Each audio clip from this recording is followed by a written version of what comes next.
Good afternoon, everyone. Thank you all for coming. I really appreciate it. So my name is Todd Wilson. I'm a fifth-year student here in the statistics department, and I'm excited to have our first SLG meeting of the year and introduce to you what SLG is in case you're new around here, and also some examples from recent articles where the things that we talk about in SLG are very alive and very present in the news, and sort of what that means for all of us going forward. We're fairly informal around here, so please raise your hand anytime you have a question, and I'd be happy to expand on whatever idea I'm currently talking about. So here's our presentation outline. I'm going to talk a little bit about what SLG is. It stands for the Statistical Learning Group. We'll talk about what types of topics we cover at SLG, and you'll see that the answer to that is many. We'll walk through an example where there are really two roads that you can take during the semester. And we're going to see what happens if you take one road and guess what happens if you take the other. As we go along that journey, we're going to see some examples of machine learning in the news. And we're going to have some critical thinking exercises with each one of these ideas. And I'm ultimately going to ask you at the end which of these roads you will take. So of course, my one little disclaimer at the beginning is that we know that the news, especially nowadays for whatever reason, tends to be a little on the political side. So I will talk about certain political figures and those sorts of things, so I want to make you aware of that. And sort of moreover from that, I want to, of course, in statistics we talk about political polling and all sorts of other activities, and so I'll remind you guys of what I remind my students of in 312 every time we go into one of those topics, and that's that when I'm standing up here, I'm going to be politically neutral but statistically active. So I'm going to avoid my opinion on what I'm talking about. Instead, think more about the statistics that rise as a result of the fact that what's on the slide is indeed a thing. So no political opinions here, even if we do introduce some political figures. All right, so that's very important. Having said that, SLG is a really great little club. We were founded in the fall of 2014, and most of our founding students and a lot of our founding audience from that very first time that we were here have graduated at this point. I am, of course, old enough to remember when that first meeting was, but I understand a lot of you weren't. So last year I got to run the group by myself. I had a great time. I learned a lot of things. I want to talk to you about some of the things that I talked about and what I've learned as a result of talking about them as well. So this year, Kara and I are running it together. So there's Kara, for those of you who don't know her. So we will be running this together. You'll receive the emails from her. And I will likely be recruiting you all the time to come up here and give a talk yourself.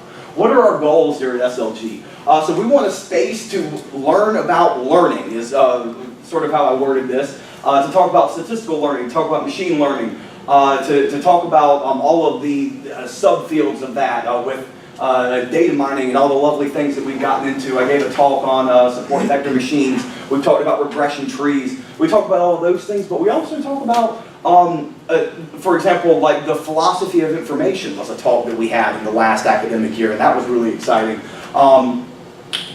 What do we advertise? What are the benefits of giving an SLG talk? First of all, you get to work on your presentation skills, which is always great. You get to build your CV and say that you had a talk at a university, which is really nice. Another great thing about the CV is in a lot of cases you just get to list the talks or list the seminars that you attended. Whereas we have a lot of fancy technology with Dr. Post, and I'm told that the technology is even fancier than it was last year, which is really exciting. So we now have an HD camera, hello world, that is recording us as we talk. You see that I have a microphone so that you can hear me on that video, and these videos will be uploaded to YouTube. So instead of just having, and again, you can opt out of this if this makes you uncomfortable, but if this excites you, then what you can do is instead of just stating that you talked on your CV, when you submit an electronic copy somewhere, you can include the link to the YouTube video. So you'll simply click on it, and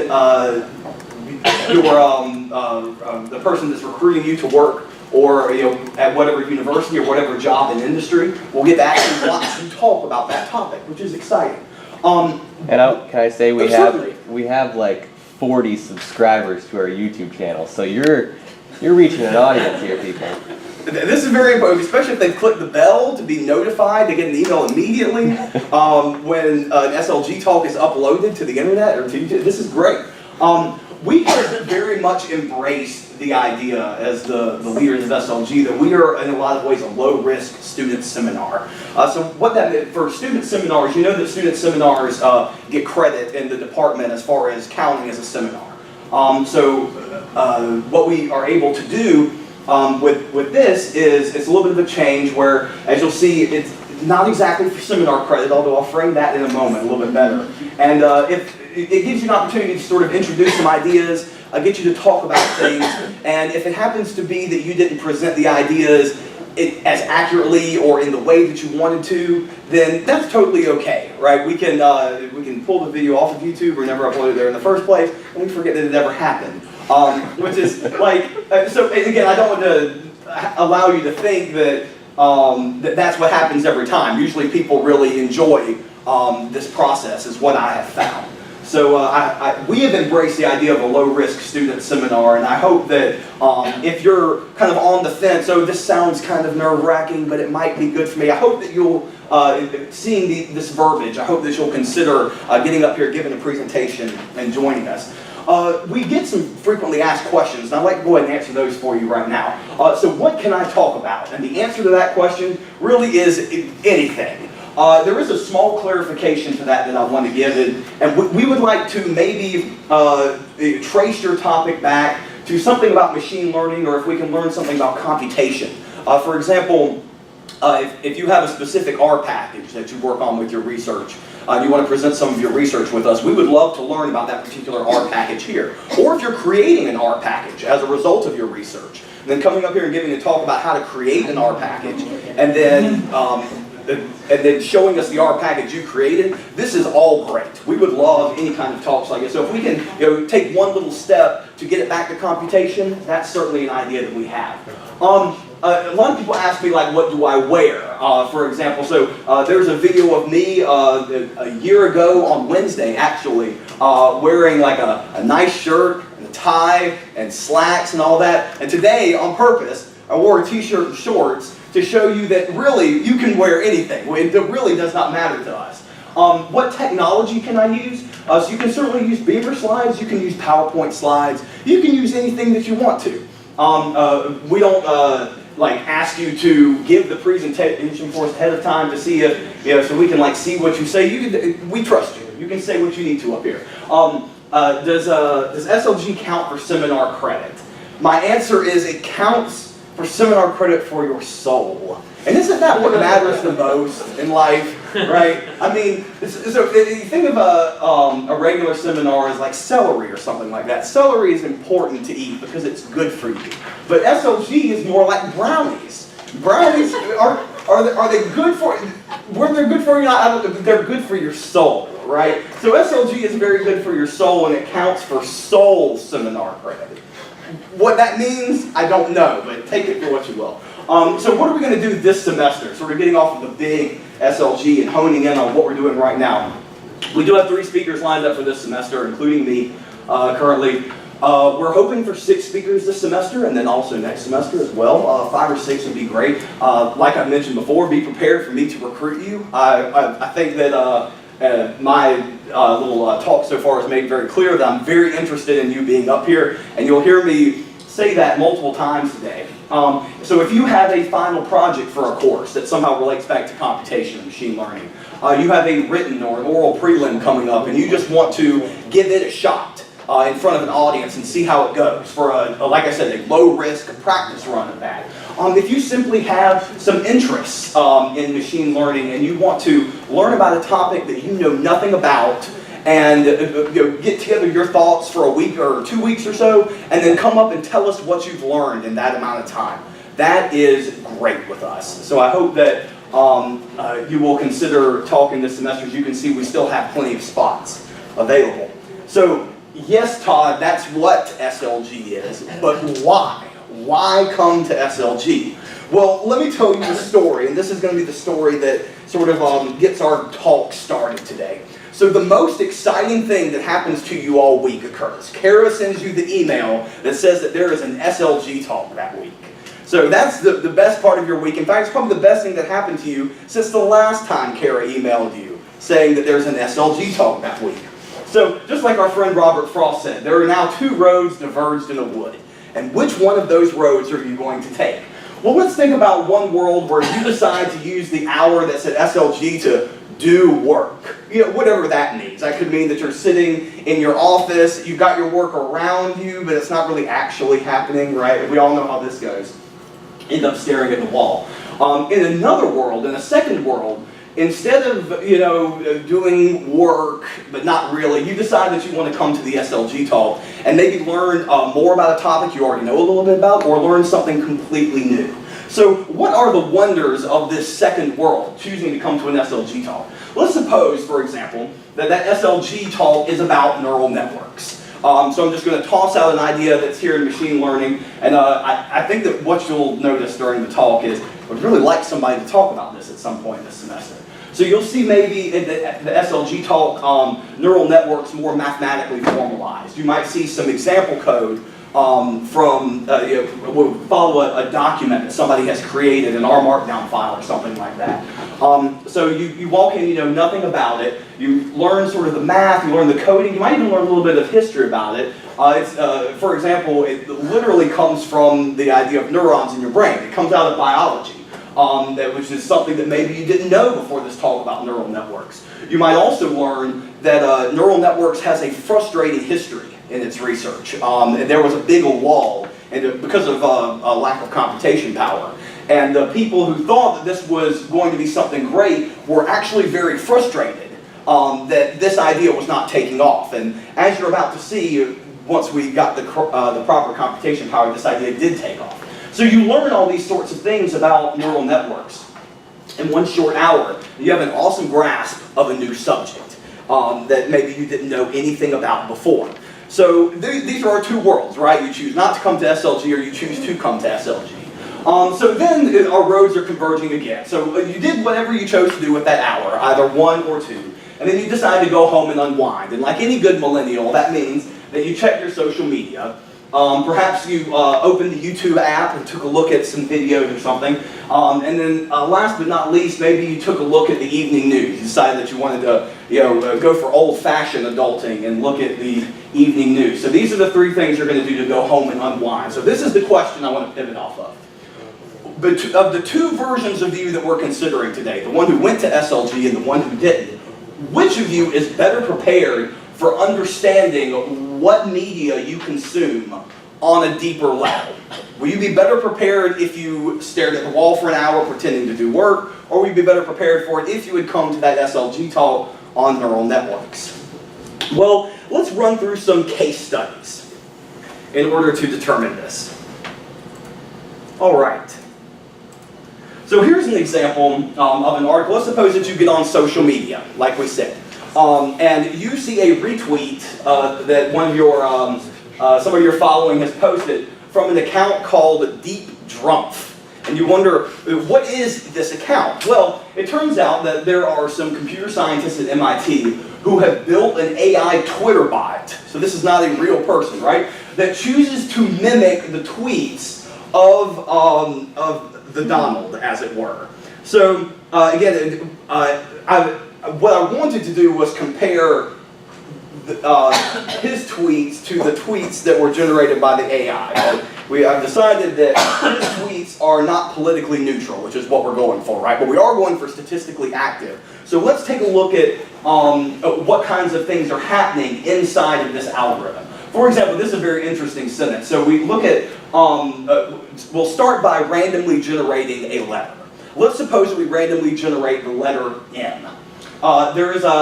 What we notice is that if we read a lot of tweets from his account at this time, there's a high probability that the letter M will then be followed by the letter A. So this AI says, okay, we're going to have a word. We've randomly started with M. The highest probability choice for the next letter is A. Then that follows up, given that you have an M and an A, what is the highest probability of seeing next? Are we going to skip to the next word, and so the first word is ma, is short for mother, or are we going to add another letter? And the highest probability scenario that was generated was to have a K as the 3rd letter. As you can imagine, then the probability goes on to dictate that we'll have another letter on that word. That will be E, and the highest probability event after the word make is to say, okay, make is a word, let's have a space there. And as you can imagine, what it's doing is it's filling in one of his famous slogans. So the Deep Drumpf account works sort of in this way. And if you look at the verbiage of this account, if you're familiar with any of his speech patterns, it's sort of interesting. It's hard to tell, actually, that these aren't things that he actually said. If you take a look at some of those, we have competence. Our people don't need anybody. I have smart people. This feels very similar to his staccato nature of the way that he chooses to speak, right? So again, we have to toe a very fine line here, right, of being politically neutral and statistically active. So since we've introduced sort of the statistics of how this is built, I will leave this behind and let's ask some important questions about what something like this can do. Can this technology be used for good purposes? For example, the article goes on to say, there's no reason that you have to put in Donald tweets into this algorithm. How about you put Shakespeare into this algorithm, for example? Could a very sophisticated version of this algorithm write for us a brand new Shakespearean play? What would the characters be like in that? But what would they be named? Because there are a lot of unique names that come out of there. We know that Shakespeare liked to develop new words that had never been used before. Will the algorithm also develop new words that we have never seen before, and will we be able to define them since we didn't come up with them? These are really good questions that could be asked. Could we take some inspirational historical figure, say somebody like an Eleanor Roosevelt or a Martin Luther King Jr., and put in a bunch of their quotes and a bunch of their speeches, and perhaps gleans through the AI some sort of insight from them long after people that inspirational have left us? That would be sort of a neat application of this. Another way to look at this is, could this technology be confusing? After all, I think that what we witnessed is that the ability to mimic this individual is quite good, right? And we know that this individual is also very worried about news that does not seem to be real out there. And so, Facebook is, by the way, very concerned about this news getting out there that is not real, right? And so they're working very hard to make sure that things like this do not happen. And what we want to see is, if somebody has presented this quote, suppose that quote says something that is entirely inappropriate or offensive or something like that. Could we accidentally interpret that as something that was actually said? So again, there might be some good for this technology, there might be some bad. What are the answers to that? I don't know. We're being politically neutral in here.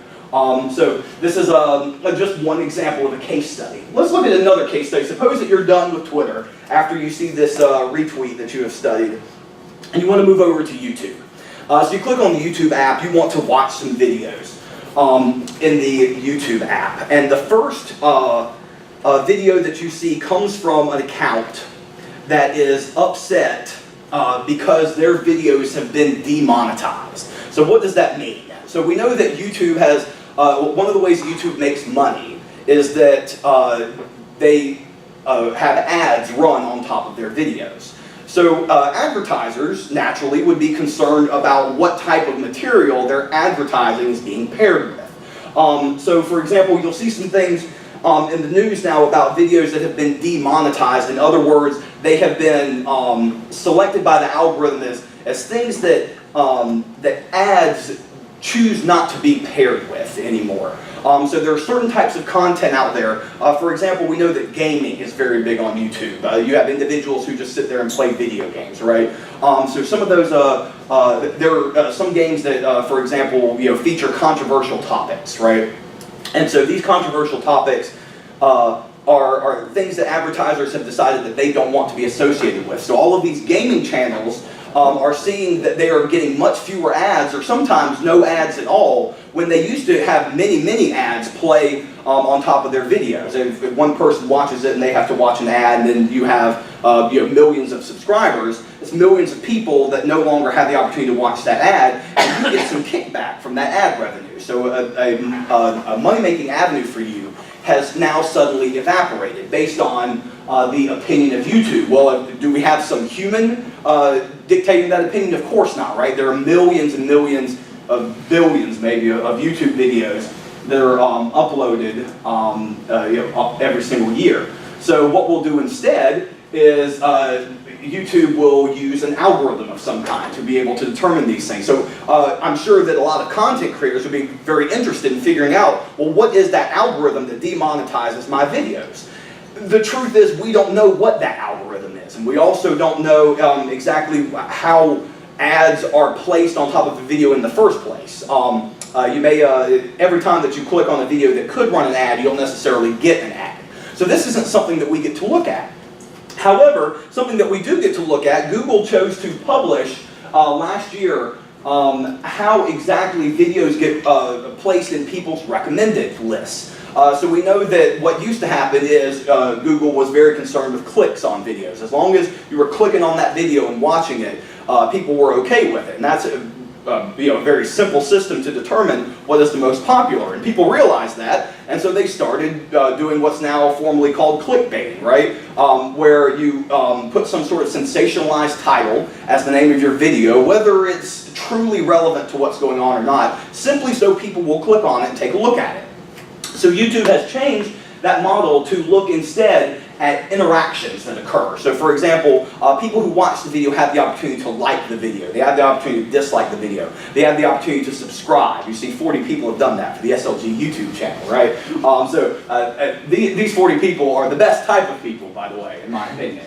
I can be statistically active, so I can have that opinion. So having said that, what is the algorithm that YouTube uses? Well, they've detailed it in this paper, and you can see that they come out and say in the title what exactly you need to understand in order to understand the algorithm. And lo and behold, it is deep neural networks, right? Having come from the SLG talk, if you were in the second world, this is something that you have a chance to understand. If we don't know the exact algorithm that Google uses in some places, we'll use the one that they have published to maybe glean some insight into what is going on. How are they choosing to demonetize my videos, or how can I prevent them from doing that in the first place? So again, it would be difficult to know nothing about neural networks as a content creator and dive in and read that paper that I just had pulled up. However, if you come to the SLG talk, and if you had seen some things about neural networks, you might be more familiar with that process. So I argue that content creators should be sitting here with us today. So let's look at a third case study that deals with facial recognition. And by the way, this is going to become an increasingly important topic. We know that so Marshall Furman, at the very last SLG talk of last academic year, gave a talk on computer vision. And these were some of the things that he started to talk about. Apple has introduced that the iPhone X will have this facial recognition technology. So it will unlock your phone, not based on your thumbprint or based on a password. I guess you choose to have to do that, but it will have the technology built into it to simply look at your face, read your face, and unlock the screen. So then it becomes more important than ever to understand what that technology is capable of. So like I said, you are done with Twitter after reading these tweets. You're done with YouTube after reading up about demonetization. So then you go to the evening news and you see something like this. New research out of Stanford University suggests that a gaydar might be on the horizon. Now, Dr. Michael Kuczynski and Yulin Wei, whose research will be published by the journal Personality and Social Psychology, say that AI can distinguish between the face of a heterosexual man and a homosexual man in 81% of cases. For women, the predicted accuracy is 71%. So this is no doubt interesting, right? That again, we're just simply asking the question: what is facial recognition technology capable of? So if we if we see that we're using it for this purpose, you might say that people might have opinions about the research that these two people are conducting. So if, this was actually the lead author of that paper, Michael Kosinski, who worked with Wang on this. And you can see that there, again, this was very recently published, right? It's his most recent publication according to his website. He also has some author notes on here. You'll note that no other papers on here have additional notes, right? So maybe this paper struck a chord with people. And the author's notes are quite lengthy. He chooses to detail every single one of his methods and answer some of the most commonly asked questions about this and address some of the criticism of the method. And again, moreover than addressing the criticism of the method and going very carefully, he continues to push the method forward by even suggesting that a regular facial profile for, based on an individual's sexuality, which is maybe an odd choice, right, to address the criticism by doubling down on it, right? So again, so all of these are, if you go to the SLG website, all of these articles will be linked in there, so if you have any interest in this kind of thing, you'll get an opportunity to read through this entire criticism. You can see it goes on and on. There are 11 pages of trying to address the criticism that has come about from this particular type of research. So maybe we could ask some very critical questions about the research that's occurring here. So what are the limitations of this study? And for example, what are the methods that were used here? How was this algorithm trained to determine these sorts of things? The authors find it important, for example, that it was trained on individuals who have willingly told us what their orientation is. For example, how important is it for us as statisticians to make sure that these limitations are reported? We know that that's a very important thing that statisticians do, is be able to share what exactly happened with a study and how fair it is maybe to generalize it to the population. So that's certainly something to think about. Also, if we want to, again, studying facial recognition technology is awesome, right? But is this particular application ethical, or is it perhaps even discriminatory? This is a very important question to ask. So again, if these are the types of questions that we're going to face as we go forward, particularly if this technology is going to be present on something as ubiquitous as our very own phones, right? If the technology is available, will, for example, will social media sites choose to use it for targeted advertising? We're going to have to answer some very important questions moving forward. So again, you've looked at whether or not you want to come to the SLG talk, and you have seen 3 very important news articles since you left the SLG talk in our walking example here about ways that machine learning, and more specifically in this case neural networks, are shown in the news today. So it's clear that these sorts of methods are increasingly going to become a part of our lives.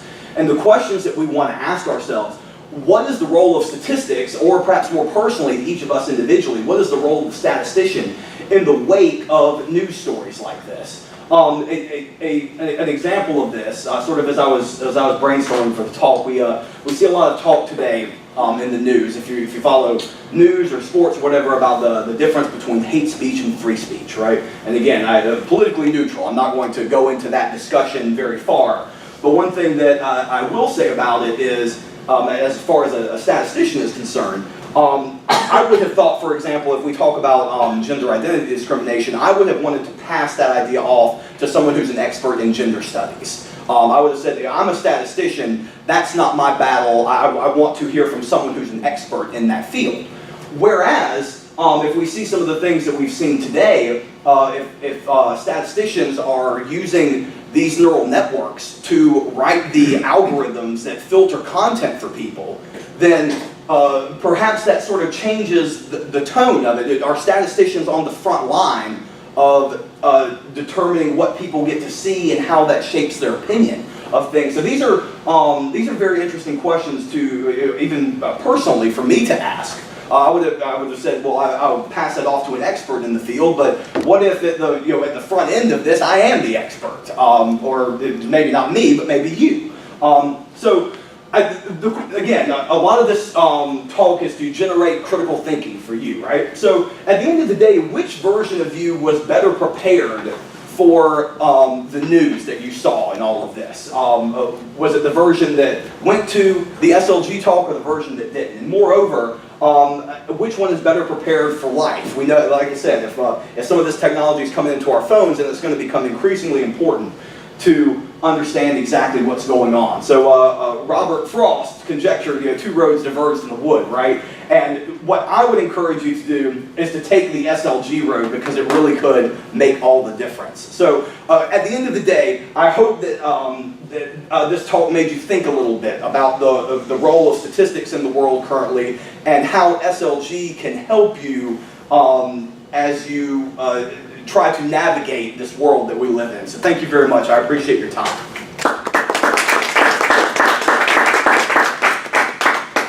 I do have a ton of references, obviously a lot of different word days. So like all the references were like this big on this slide, and I was like, you know what, I'll just attach a document with all the links to the websites I used today, and then we'll put that up on the SLG website.